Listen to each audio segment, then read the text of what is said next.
Hello, Bravs. We're back with Tamar by Robinson Jeffers, a 1924 narrative poem that brought him to stardom along with Roan Stallion. 7.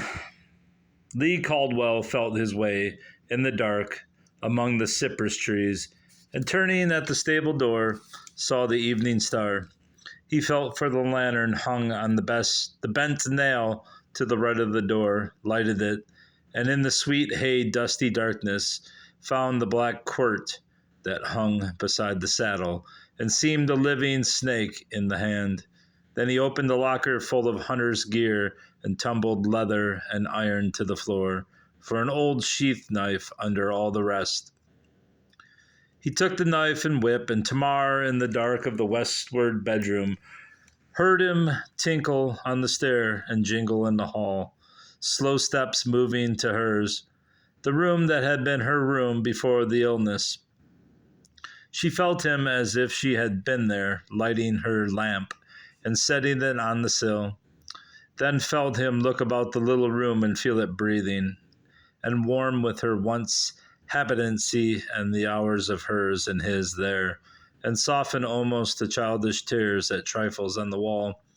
And then he would look at the bed and stiffen in a brittle rage, feel with thrust underlip virtuous, an outcrop of morality in him, to grow ridiculous and wish to be cruel.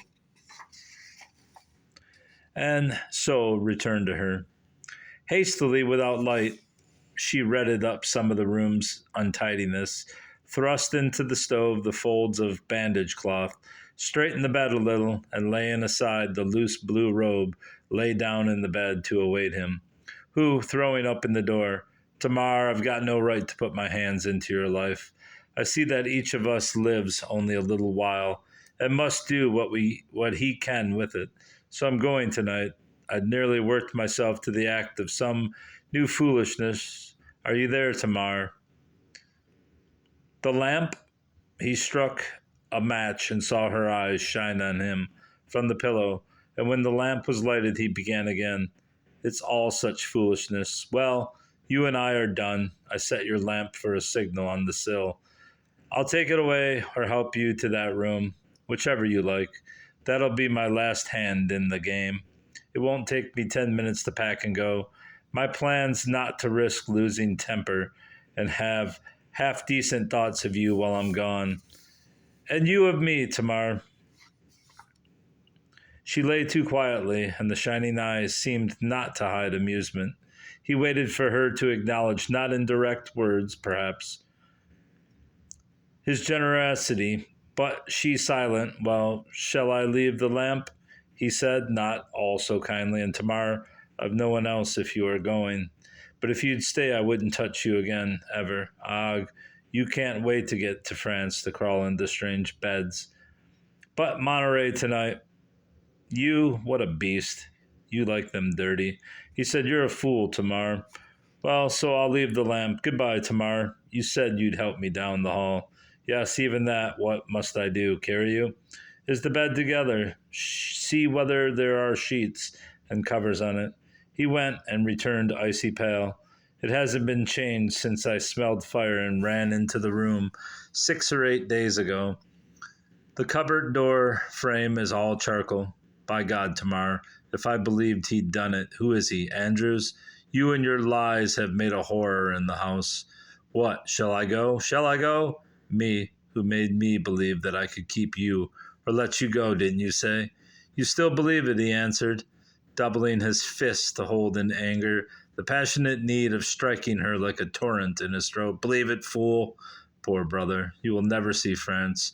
Never wear uniform nor learn how to fasten a bayonet to a gun barrel.